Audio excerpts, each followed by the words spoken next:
Continuing on with fighting for the work. Suppose you're working with someone, they've come to you, and you either have someone who's very sort of self-deprecating, almost mouse-like, or someone who's more of an overconfident braggart. Either one's probably detrimental to getting their work out. Yes. So what are your rules for sort of either breaking down the braggart, or maybe you're not, or boosting up the mouse?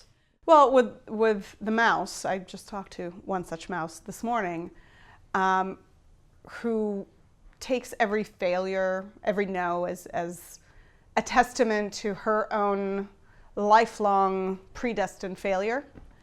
And so I have very hard, brutal conversations about the fact that there will be a lot of rejection, there will be a lot of no's at every level. At every level of this industry, nothing is ever perfect. Nothing's ever just handed to you. And so it's important to me to have a lot of candid conversations about learning not to take the no's with quite as much weight, because if you do, it's just never ending, right? It's just a recipe for disaster. So we talk a lot about conviction in the work, believing in your work, believing in your potential, not needing to rely on other people for your own self-worth, because really that's what it boils down to. And so we talk about that a lot, and we talk about fattening up people's lives. So making sure that my writers who are mousy have their sources, their dependable sources of fun. That it's not all about the writing all the time, because the other side of it is if it's just the writing, if it's all about the writing all the time and nothing else, eventually they'll have nothing else to invest in the writing itself. They'll have nothing to bring to the writing. So it's really kind of filling out their lives and making sure that they're fulfilled on many different levels, and it's not just the writing that defines them. Because if it's only the writing that defines you, A, you will become a very boring writer, and B, it'll never be fulfilling enough, ever. And I've seen that a million times. Hemingway committed suicide. You know, there's something to learn there. And so the ones who tend to be a little bit more braggy, tend to be a little bit more egotistical, a bit more full of themselves, we'll talk a lot about how their behavior is coming off. And I will do a lot of meeting prep with them and talk about, you know, the way that you're talking about that, to me, comes off a certain way, and you may want to pay attention to these things. That's why I'm here. I'm here to reflect that and be a mirror to those things. And so we'll certainly talk about how those things come off, and that we can't afford that. Nobody wants to work with somebody who is just completely full of themselves. I had recently a conversation with a manager about a client of mine that he represents, and he says, you know, I think this client is just couldn't care less about my opinion. And I said, well, actually, I think it's quite the contrary. I think that he's desperate to impress you. And I think because of that, he may be coming off a little bit bigger and more boastful, but it's out of desperation to get you on his side, to get you to rally behind him. It's not for lack of respect. It's because of respect that he's behaving that way. So many times writers don't have me as a go-between to communicate to their agent or their managers or the executive that they're working with. So a lot of it is me talking to them about, listen, this is how I'm reading you right now. I know it doesn't sound fun, and I'm sorry to say this, and I love you, and I know what a great person you are, but this is how I'm reading this. Is this how you want me to read this? Because if you're fine with it, keep going. But I'm reading your behavior as that of one who is smarter than anybody else in the room. Nobody wants to work with that. Can I hear some examples? Let's suppose conversations with the self-deprecating writers, conversations with the braggart, because maybe this person doesn't recognize who they are. A bragger, the most obvious and overt ones are the braggers that will come in and say, and these are usually not professional writers, because professional writers don't do this and have learned better and have broken because they don't, but it has happened. This is the greatest script you're ever going to read. That's a big statement. I'm the Michael Jordan of screenwriting. Whoa, hold on. These are things that have been said to me, for the record. You know, this is the script you've been waiting for.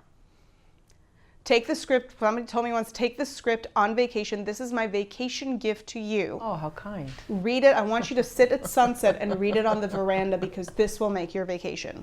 Great. So those things have been said to me. You know, you want to steer clear of this is the best script ever. You can certainly say this is the greatest thing I've ever written. I'm really proud of it. I've worked really hard at it. You know, I have 8 scripts behind me and this is my best one. That's not braggery. That is genuine. But somebody coming in and saying, oh my God, this is so much better than anything else out there.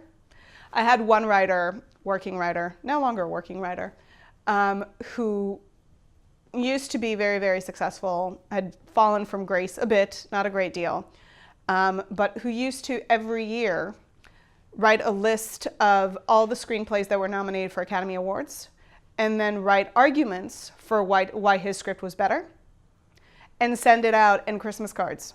Oh. Yeah. Wow. Okay. Not a good idea. Just not a good idea.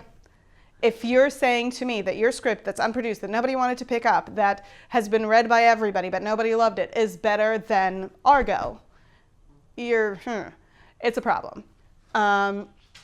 So that's the braggery side. And of course the examples I brought in are a little bit on the extreme side of it, but I think you get the tone of it.